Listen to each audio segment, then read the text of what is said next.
আমাকে এমন অনেক ছেলেমেয়েরা মেসেজ করে, তারা আমাকে জিজ্ঞাসা করে যে দাদা, এই কমিউনিটিতে দাঁড়িয়ে বা এই সিচুয়েশনে দাঁড়িয়ে বা এই সময়ে দাঁড়িয়ে আমরা আমাদের জন্য একজন ভালো লয়াল পার্টনার কি করে খুঁজবো। Please listen to the video. Know your self first. Loyalty মানেই একে অপরের পাসওয়ার্ড চেঞ্জ করলাম, এটা একদমই না।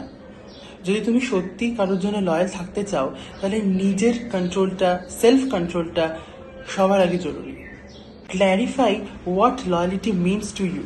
তুমি আগে দেখবে যে সে কি তোমাকে সত্যি ভালোবাসে, যেন তুমি তাকে ভালোবাসো। থার্ড পয়েন্টটা হচ্ছে বিল্ড আ হেলদি সার্কেল। তোমার সার্কেলটাই যদি এরকম থাকে, মানে যাদের সাথে তুমি মিশছো বা যাদের সাথে তুমি বন্ধুত্ব করছো, তারা সবসময় এই ডেটিং অ্যাপসে তারা মুভি দেখতে যাচ্ছে বা তারা ফিজিক্যাল হচ্ছে, যদি তোমার সার্কেলের মধ্যে খালি এইসব ডিসকাশনই হয়, তাহলে তুমি কিন্তু জীবনে তোমার পার্টনারের জন্য কোনোদিনও লয়াল হতে পারবে না। আর তুমি হাজারটা ছেলের সাথে কথা বলার পরও এইটা বুঝতে পারবে না যে আসলে তোমার জন্য কে লয়াল।